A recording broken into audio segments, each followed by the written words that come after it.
Welcome back to Not So Grand Garage. Tonight I'm out in the shop and I'm taking a look at this generator right here. We've got a local auction house that deals with pallet auction type stuff, but what they do is they break down the pallets and they auction off the individual items that were on them. And they had several lots available that were generators that were damaged. And I decided, hey, what the heck? Let's pick a few of them up and see if we can get them running. So this is one of them, so let's see what we find.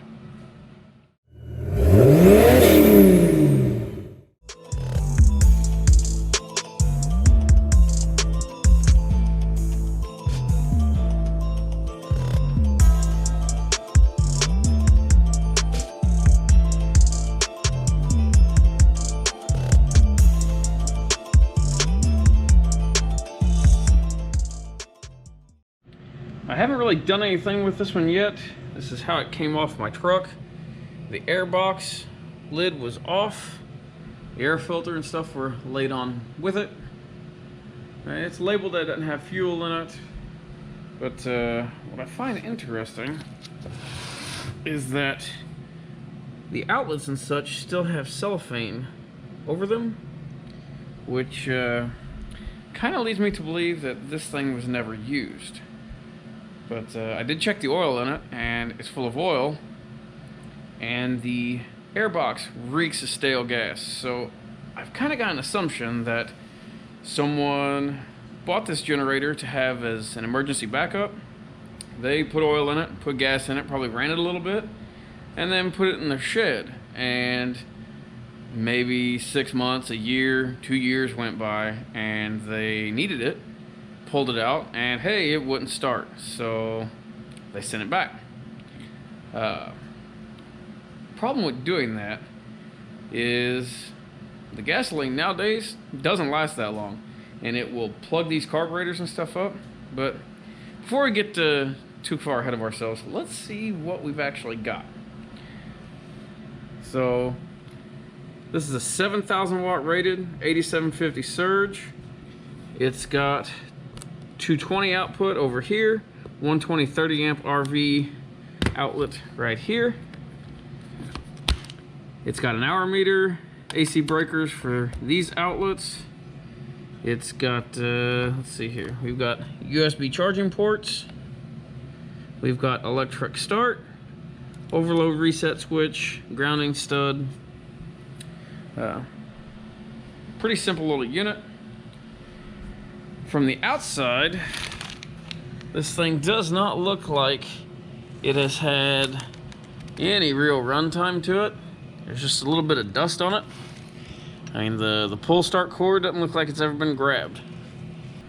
So I'm gonna check a few things over on it. Again, I've already checked the oil in it, it's full. I'm gonna see if I see anything crazy going on with it. If not, I'm gonna try and get this thing started and see what happens. Alright, so the only thing I really notice is the stench out of the airbox of stale gasoline. But other than that, it pulls over by hand easy, has good compression. Like I said, oil was full, so I went on and put a little bit of fresh gasoline in the tank. The tank was empty. I turned the fuel shut-off valve on, and we're gonna see what happens. Oh.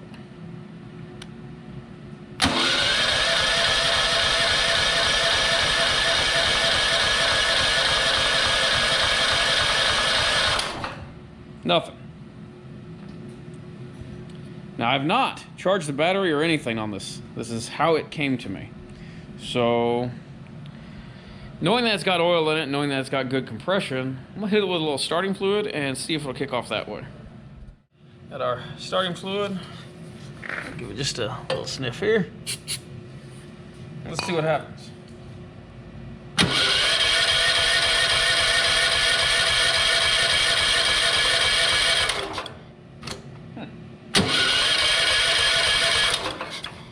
Let's try that again.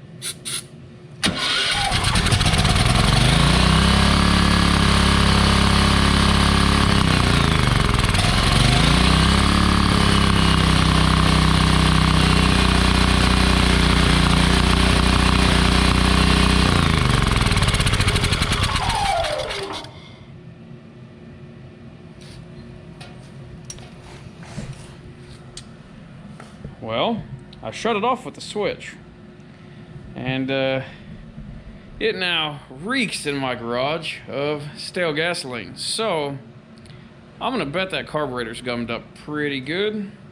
We may pull that off, but before I do that, I want to take a look and see if I noticed it was revving pretty good. It shouldn't be running that hard, I don't think. But I didn't notice if the battery meter or anything came up on this end of the unit.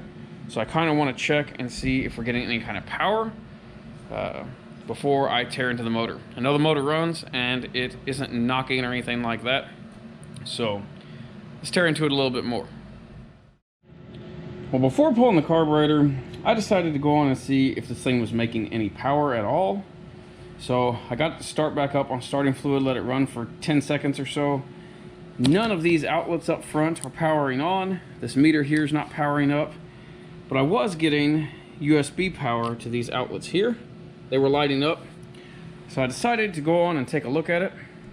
Went on and pulled these bolts out of the tank, removed the tank vent so I could pick us up a little bit, take a look at the inverter. And right off the bat, I'm noticing some wiring that's not hooked up. We've got some loose connections over here. Some stuff is disconnected. So I'm gonna see if I can take this tank completely off. I got a disconnect fuel line over there.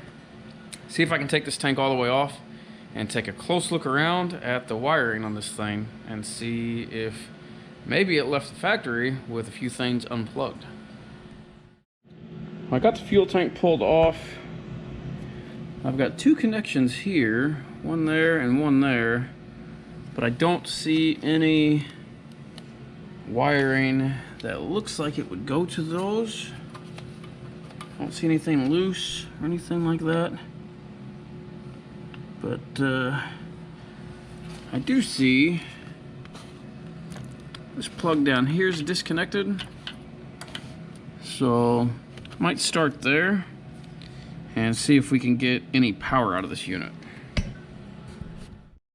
I still have the fuel tank disconnected, but I reconnected that wiring harness, so we're going to see if we can get it to hit on starting fluid and see if this panel over here does anything now.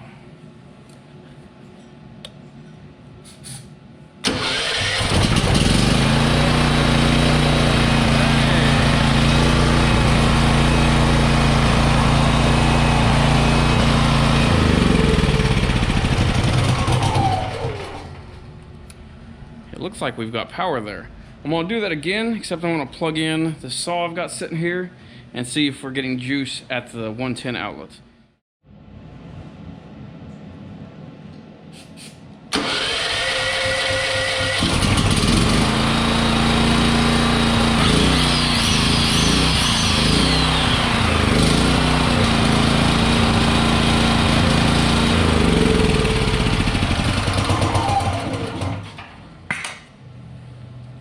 Looks like it's making power.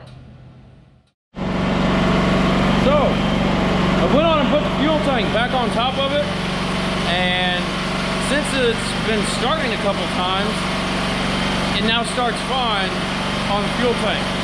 So, check this out. Making 243 volts at 60 hertz, no hours. This thing has no runtime on it at all. So more than likely what happened was that connection was missed at the factory, and whoever bought this unit brought it home, fired it up for the first time, and it wouldn't produce power. So they returned it to the store, probably got another one. We picked this up. I tell you what, I'm gonna shut this off. There we go, a little quieter now. I picked this unit up for $123 for the Pallet, which also came with another generator on the Pallet, which I haven't shown you guys that yet. We'll do those two in another video. I got 3 in total, but I think I'm gonna end up with 2 good ones. We'll see how that works. But Yeah, this one right here, the only problem with it was that misconnection so far. So I'm gonna give it some run time. I'm gonna check the oil again, make sure nothing crazy going on there, but I wanna let it run for a little bit and change this oil out. Yeah, but I think it's a good one. I did look this up the other night, and the prices I was seeing on this unit were over $900. And this one's already got the wheel kit on it, it's got the handle kit on it, electric start, so yeah, decent score.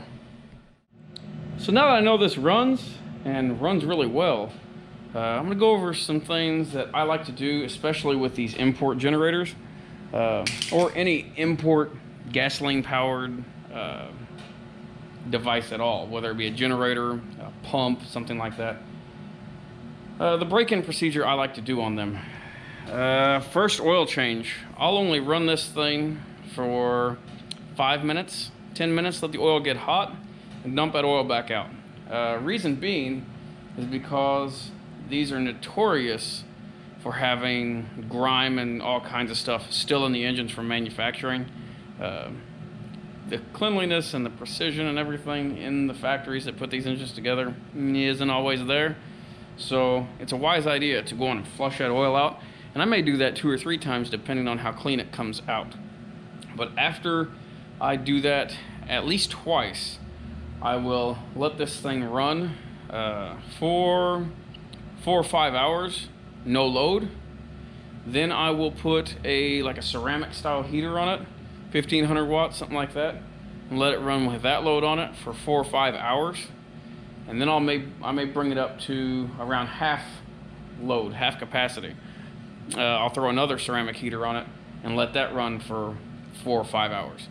And then I'll change the oil out again. May change a spark plug because these are notorious for having cheap plugs in them, like Torch brand, stuff like that. Put a good NGK plug in it. Make sure the exhaust screen is clean. Make sure the air filter's clean, and it'll be good to go for years, more than likely. The vast majority of failures you see with units like this are simply simply overlooked things like that wiring harness we found here, or from just poor quality control during manufacturing. So as far as like cleanliness, that's one of the reasons I like to go through and do a pretty thorough break-in on these. But yeah, this thing should give someone a lot of use. I haven't decided if I'm going to sell it or if I'm going to hang on to it. I've got a pretty good collection of generators as it is, so I don't necessarily need this one. But backups, for your backups, never a bad idea. So we'll see. Well, I've let it run for about 10 minutes, get good and hot. I'm ready to change the oil on it, but I'm not going to bore you guys with that too much. So I've got a 7,000 watt running, 8750 starting rated generator for under $100 bill. Not bad at all. It was a simple fix. In some cases though, that's not the case. But there are deals to be had. If you've got a pallet auction place in your area, which a lot of places do, you might be able to score you some good deals. You never know. But yeah, I'm gonna wrap this up.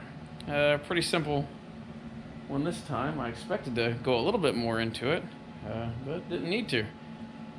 I may end up pulling the carburetor on this thing anyways, because I noticed I did put a load on it, and under a load, the RPM does have a little bit of a fluctuation. So it probably needs a carburetor cleaned, or it might clean up with a little bit of runtime with fresh fuel in it. We'll see. It's nothing really to worry about right now. If you want to support the channel, I've got a PayPal account set up for the channel.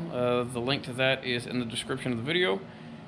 We also have SuperThanks enabled, so feel free to use that. If you've got any comments, questions, complaints, what have you, drop them in the comment section below. Also, be sure to hit that like button. It really helps us out with the YouTube algorithms.